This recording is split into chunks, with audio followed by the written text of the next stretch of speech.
Depois de sua terceira viagem, Paulo de Tarso, acompanhado por Lucas e outros amigos, por volta de 58 d.C., passaram por Troade, a seguir, despedindo-se de forma comovente dos líderes de Éfeso, que tanto o apoiaram. Ele navegou para Tiro, descendo para Cesareia, onde estiveram na casa de Filipe o evangelista e de suas 4 filhas profetisas. Ali, o profeta Ágabo revelou que ele seria preso em Jerusalém. Eram dias do imperador Nero, e o império prosperava nas mãos de Sêneca e dos tutores do jovem imperador. Pedro possivelmente já estava ou estava indo para Roma, junto com João Marcos, que participou da primeira viagem de Paulo. Levi Mateus ainda vivia e possivelmente morava em algum lugar da Judéia ou Síria, talvez em Antioquia. A Judéia era governada pelo procurador romano Félix, um liberto casado com Drúxila, descrita como a linda neta do rei Herodes o Grande. Félix tinha fama de corrupto e as cidades do interior estavam em tensão constante com os zelotes e sicários perturbando o governo de Roma.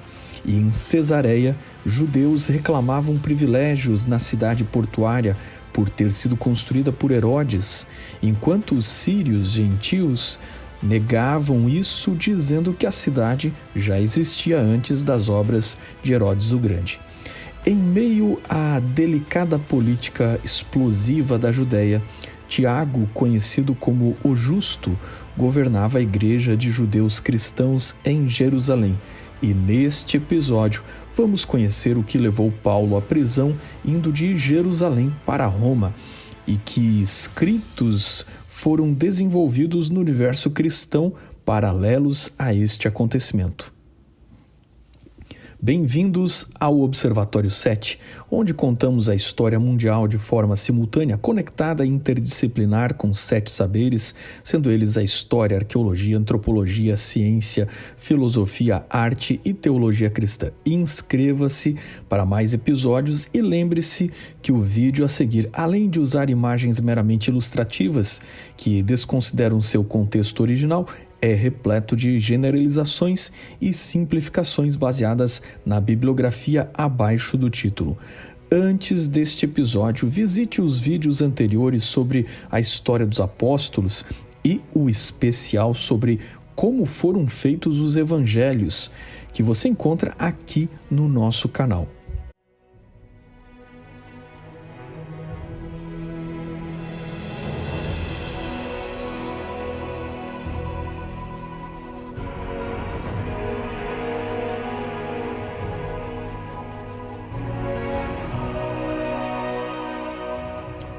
João Marcos, autor do evangelho que leva seu nome, era sobrinho de Barnabé e aparece nas histórias de Atos 12 e 13. O que sabemos dele é que ele era filho de uma senhora chamada Maria, possivelmente uma senhora rica, e que alguns estimam que em sua casa os cristãos de Jerusalém costumavam se reunir logo no início da era apostólica.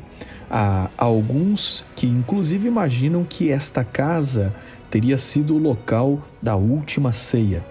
Na verdade, depois de deixar a primeira viagem de Paulo, a próxima vez que ouvimos sobre Marcos é em 1 Pedro 5,13, quando realmente descobrimos que ele em algum momento se tornou ajudante do apóstolo pescador. E finalmente o encontramos novamente servindo Paulo, já aprisionado em Roma, como relata a carta de Colossenses 4:10.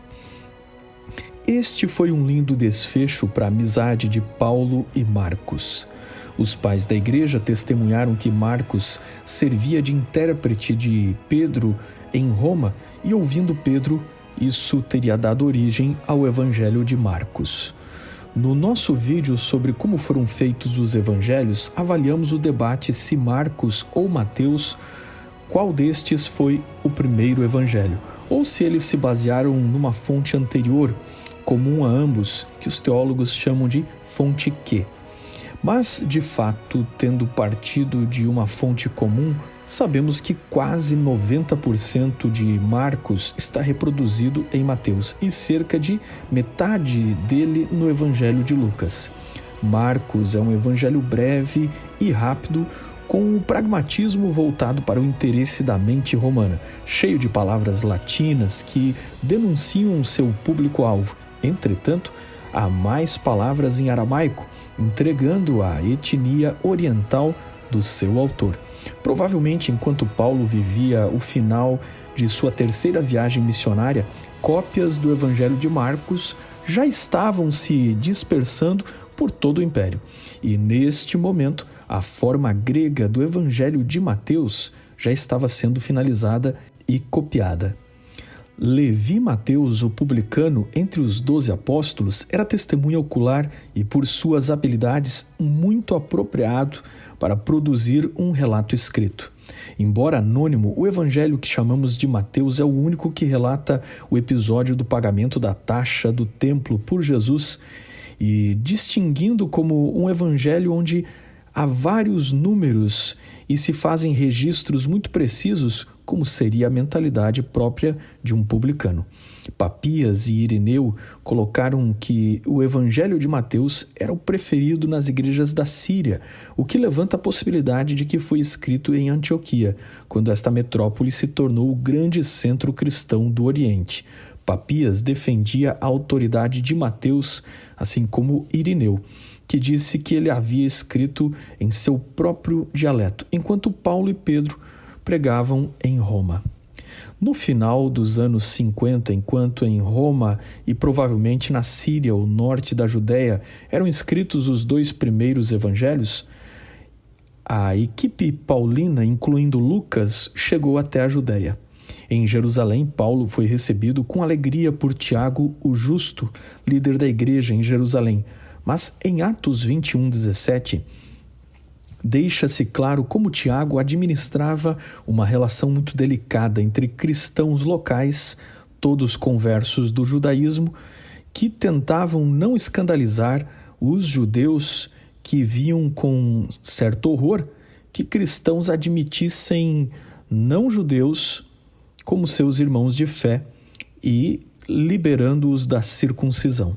Tiago advertiu Paulo do quão zelosos estes judeus eram e de que, sabendo que ele tinha chegado, Paulo corria risco de vida. Então, no intuito de demonstrar respeito aos judeus praticantes, Tiago sugeriu a Paulo para acompanhar e pagar o voto de 4 judeus cristãos, e assim, vendo Paulo como um respeitoso judeu, o deixariam em paz. Mas o efeito não foi como esperado, e Paulo foi identificado por judeus da Ásia no templo, que alvoroçaram os judeus do templo de que Paulo estava ali introduzindo gentios no templo e destruindo os costumes judaicos. No meio do caos e violência, os soldados romanos interviram e permitiram Paulo se explicar, quando ele deu seu testemunho registrado em Atos 22. Mas os judeus ali presentes clamaram por sua morte. Quando os romanos estavam preparando para açoitar Paulo, ele questionou se eles fariam isso com um cidadão romano, o que mudou completamente a linha de ação dos soldados.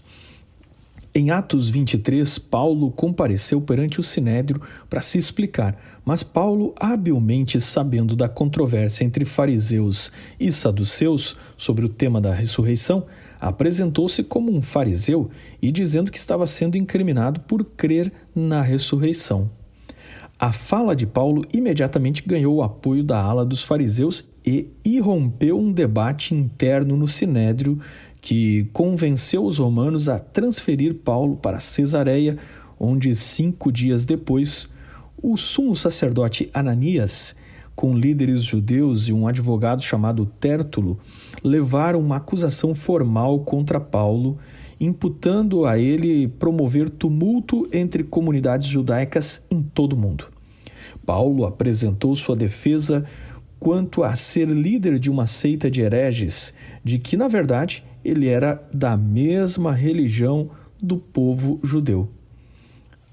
Abre aspas, confesso-te, porém, que adoro o Deus dos nossos antepassados como seguidor do caminho, a quem chamam seita. Creio em tudo o que concorda com a lei e no que está escrito nos profetas, e tenho em Deus a mesma esperança desses homens, de que haverá ressurreição tanto de justos como de injustos. Fecha aspas, Atos 24, 14 a 15. Para todas as pessoas modernas que se atrevem a chamar a religião do seu próximo de seita, deveriam meditar neste verso, onde Paulo define que a religião dele, chamada de seita, é a religião dos antepassados, Abraão, Isaque e Jacó, e que a religião de Paulo crê em tudo como na lei e nos profetas. Na verdade, o uso atual da palavra seita tem um peso pejorativo popular muito mais do que era o uso da palavra seita na época de Paulo, que compreendia apenas um ramo dentro de uma religião. A tolerância é um dos aspectos que devemos cultivar em nossa vida e queremos aqui neste canal. Então, trate sempre as ideias dos outros e a religião dos outros como você gostaria que tratasse a sua. Félix, que já conhecia os cristãos, voltou a ouvir Paulo com sua esposa, que era uma descendente de Herodes, como dissemos, e, portanto, conhecia muito bem a lei e as profecias judaicas. Atos 24 diz que depois deles ouvirem sobre o juízo vindouro, Félix temeu e interrompeu o apóstolo, mantendo-o preso num regime semiaberto em Cesareia, onde ele ainda era assistido por seus amigos. Félix foi substituído tempos depois e Paulo permaneceu preso em Cesareia por 2 anos até o ano 60 depois de Cristo. Neste tempo, os evangelhos de Mateus e Marcos já estavam em circulação e nestes 2 anos, Lucas, que havia acompanhado Paulo e estava livre naquela região, quase com certeza teve a oportunidade para escrever o seu evangelho. O Evangelho de Lucas começa dizendo que seu autor estava fazendo uma acurada investigação, produzida com base em relatos que outros que foram testemunhas oculares já tinham produzido. Então, Lucas certamente usou o Evangelho de Marcos e Mateus, mas Lucas tem material exclusivo, coisa que só testemunhas oculares de Jesus, entrevistadas por Lucas, poderiam saber, como o cântico de Maria e sua narrativa do encontro dela com Isabel. Por tudo isso, podemos concluir que ele, Lucas, entrevistou testemunhas oculares de Jesus, inclusive a própria Maria, que neste momento poderia estar na casa dos 80 anos ou perto disso. Por que Lucas faria um evangelho se já haviam outros? Lucas e Atos são obviamente do mesmo autor, ambos os livros endereçados a Teófilo, e ambos têm exatamente o mesmo estilo, linguagem e características. Quem seria esse Teófilo? Alguns acreditam que tenha sido um rico cristão que patrocinou as obras de Lucas. Mas, como Atos termina com Paulo preso em Roma e não conta como foi o seu julgamento e nem a sua posterior prisão e morte, seria Lucas e Atos uma apresentação do que é o cristianismo, da vida de Jesus, de seus apóstolos e sobre como Paulo se tornou um cristão, num documento destinado a Teófilo, que talvez seria um possível advogado ou jurista que estava para defender o apóstolo Paulo em seu julgamento? Isso é uma possibilidade, mas infelizmente não sabemos, e o certo é que Lucas, o grego, produziu uma obra histórica, lógica e apropriada para a mente grega. Há um silêncio literário da parte de Paulo nos 2 anos de Cesareia, e certamente ele ajudou Lucas a produzir seu material e foi a principal testemunha sobre os eventos narrados no livro de Atos. Finalmente, em 60 depois de Cristo, um procurador chamado Festo colocou Paulo para falar diante do rei Agripa, o último dos Herodes, e sua esposa Berenice. Eles ouviram Paulo e quase se convenceram com o testemunho de Paulo, Mas uma vez Paulo tendo apelado como cidadão romano por seu direito de ser julgado por César, porque temia conspirações dos sacerdotes judeus que desejavam matá-lo, as autoridades da Judéia o enviaram para Roma. É assim que se inicia Atos 27 com uma épica viagem para Roma, ocorrida entre 60 e 61 d.C., quando Lucas o acompanhou.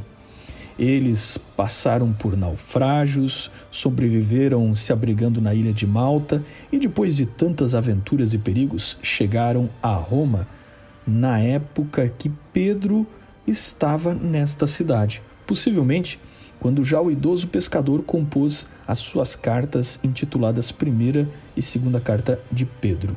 Judas 4 a 18 e a segunda carta de Pedro, no capítulo 2, verso 1 até o capítulo 3, verso 1, compartilham tanto ideias quanto palavras, o que leva à conclusão que ou elas se baseiam num material comum e desconhecido para nós, ou um escritor ampliou a carta do outro. Em geral, a maioria dos teólogos aponta que Judas teria sido a primeira carta e 2 Pedro seria a versão deste apóstolo que resolveu adicionar um pouco mais com suas próprias instruções ao conteúdo do colega. Como Paulo e suas cartas, estes apóstolos já eram famosos e suas cartas eram rapidamente copiadas e compartilhadas entre as igrejas de todo o Império. Ou seja, até a primeira metade da década de 60, os 3 evangelhos que chamamos de sinópticos estavam concluídos e já circulavam junto com as cartas paulinas aos Tessalonicenses, aos Coríntios, aos Romanos e aos Gálatas. Também havia as cartas Petrinas, Judas e, em algum momento, surgiu a carta de Tiago. Nos vídeos anteriores, eu dei uma possibilidade, inclusive, de que a carta de Tiago pode ter sido um dos primeiros escritos do Novo Testamento. Mas é quase impossível determinar a data desta carta, podendo ser a partir do final da década de 40, 49, 50 d.C., até o início dos anos 60, o que é bem mais provável na opinião deste canal.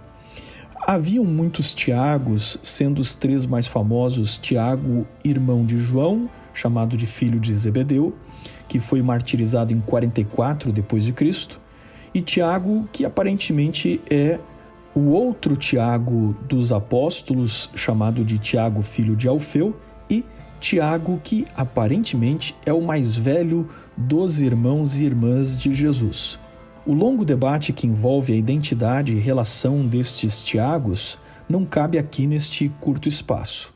Mas o que podemos reconhecer é que havia um Tiago liderando Jerusalém ao longo da história e dos anos retratados por Atos dos Apóstolos, e este não era o filho de Zebedeu, que vimos que logo foi martirizado.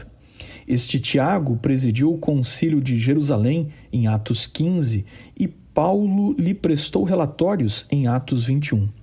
Joséfo declara que Tiago, identificado como irmão do Senhor por Paulo na carta de Gálatas, era Tiago o Justo, assim conhecido e descrito como o primeiro bispo de Jerusalém.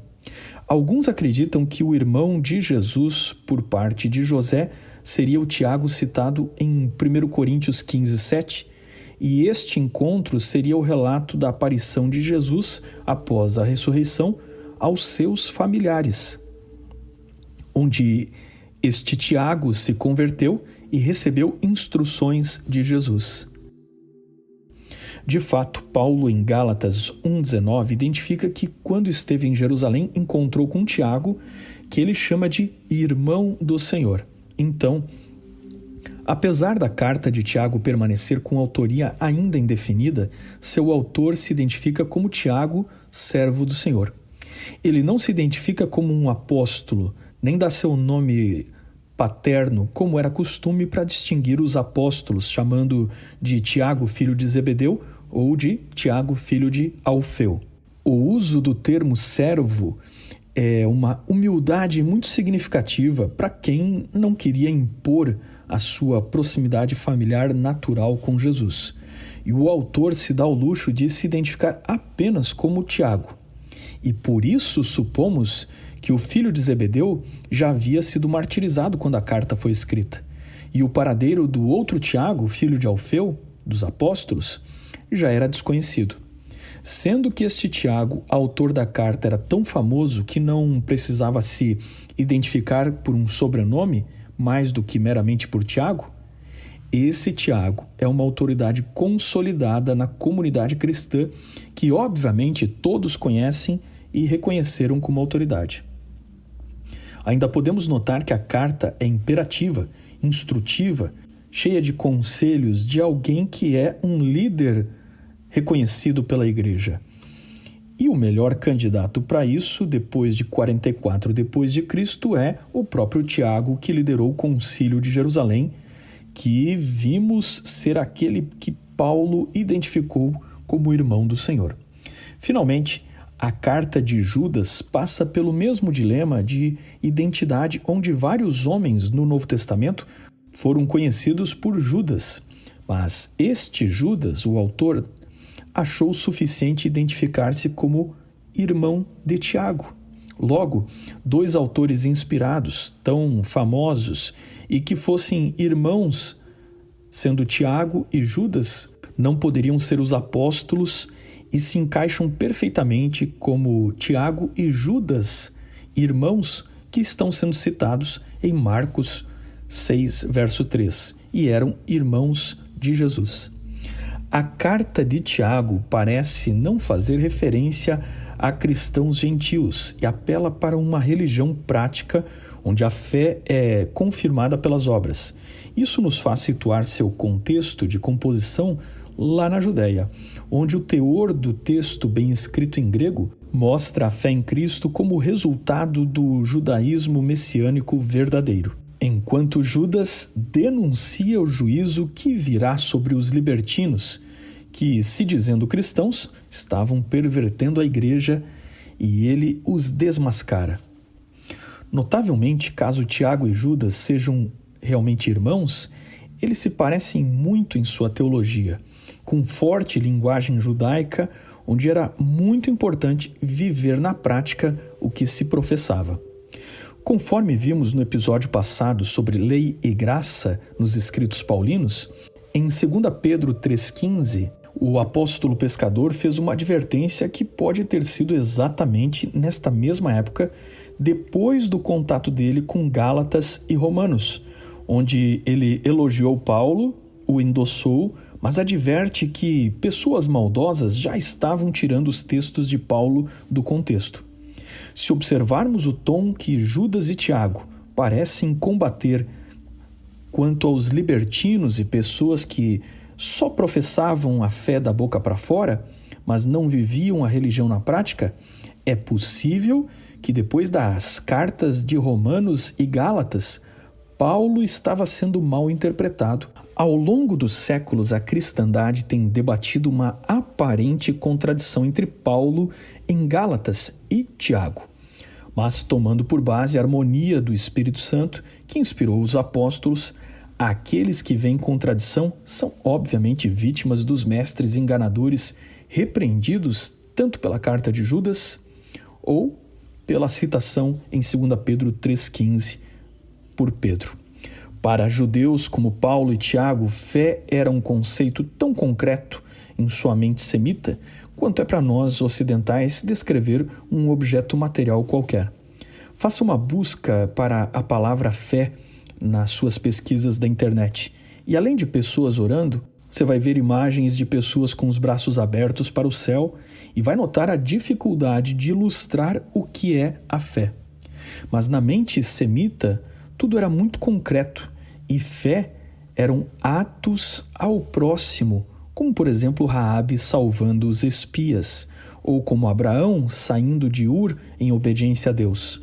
Entretanto, o mundo helênico era muito abstrato e estava influenciando a maneira de pensar e entender de todas as pessoas do mundo. O conceito de fé como obediência estava se perdendo e sendo misturado à mera crença.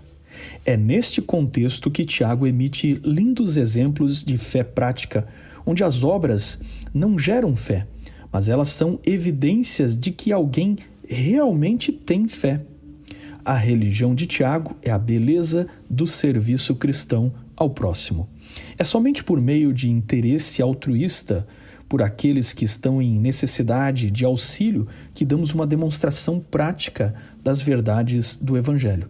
Se um irmão ou irmã estiverem carecidos de roupa e necessitados do alimento cotidiano, e qualquer dentre vós lhes disser: ide em paz, aquecei-vos e fartai-vos, sem contudo lhes dar o necessário para o corpo, qual é o proveito disso? Assim também a fé, se não tiver obras, por si só está morta. E nisto vemos como Tiago e Paulo estão de pleno acordo, pois Paulo também afirma em 1 Coríntios 13:13: agora, pois, permanece a fé, a esperança e o amor. Estes três, porém o maior destes é o amor. Não se admira que no mundo atual tantos descrentes desprezam os crentes, mostrando incontáveis exemplos de falsidade e corrupção no mundo religioso. O mundo cristão moderno se tornou libertino, de uma fé hipócrita, e que Tiago advertiu. Assim também a fé por si só, se não for acompanhada de obras, está morta. Mas alguém dirá: você tem fé e eu tenho obras. Mostre-me a sua fé sem obras, e eu lhe mostrarei a minha fé pelas obras. Você crê que existe um só Deus? Muito bem, até os demônios creem e tremem. Tiago 2, 17-18. Tiago continua corrigindo a igreja e, para isso, continua de onde Paulo havia iniciado. Em Romanos e Gálatas, Paulo havia dado Abraão como exemplo de quem creu em Deus e foi justificado pela fé. Mas agora Tiago vai completar esse raciocínio. Insensato, quer certificar-se de que a fé sem obras é inútil? Não foi Abraão, nosso antepassado, justificado por obras quando ofereceu seu filho Isaque sobre o altar? Insensato, quer certificar-se de que a fé sem obras é inútil? Não foi Abraão, nosso antepassado, justificado por obras quando ofereceu seu filho Isaque sobre o altar? Você pode ver que tanto a fé como as suas obras estavam atuando juntas, e a fé foi aperfeiçoada pelas obras. Cumpriu-se assim a Escritura que diz: Abraão creu em Deus e isso lhe foi creditado como justiça, e ele foi chamado amigo de Deus. Vejam que uma pessoa é justificada por obras e não apenas pela fé. Caso semelhante ao de Raabe, a prostituta. Não foi ela justificada pelas obras quando acolheu os espias e os fez sair por outro caminho? Assim como o corpo sem espírito está morto, também a fé sem obras está morta. Tiago 2, 2-20. Como dissemos no vídeo passado, pessoas salvas obedecem a Deus por amor, porque as pessoas salvas se comportam como pessoas salvas. E é por isso que Tiago está dizendo que a evidência da fé são as obras. Para a mente concreta de Tiago, fé não é uma mera crença, não é um sentimento, nem é uma mera conclusão intelectual de que Jesus morreu em meu lugar. Na mente concreta de Tiago, fé é um modo de agir correto ao modo de pensar que entendeu a graça de Cristo. E nisto, de forma alguma, ele contraria Paulo, só o reafirma, porque Paulo, tanto em Gálatas quanto em Romanos, as famosas cartas sobre a graça, terminam falando que toda esta fé na graça de Cristo produz os frutos do Espírito, que se manifestam em ações concretas, condenando aquilo que a lei condena e é descrito como frutos da carne, e vivendo uma vida obediente no Espírito.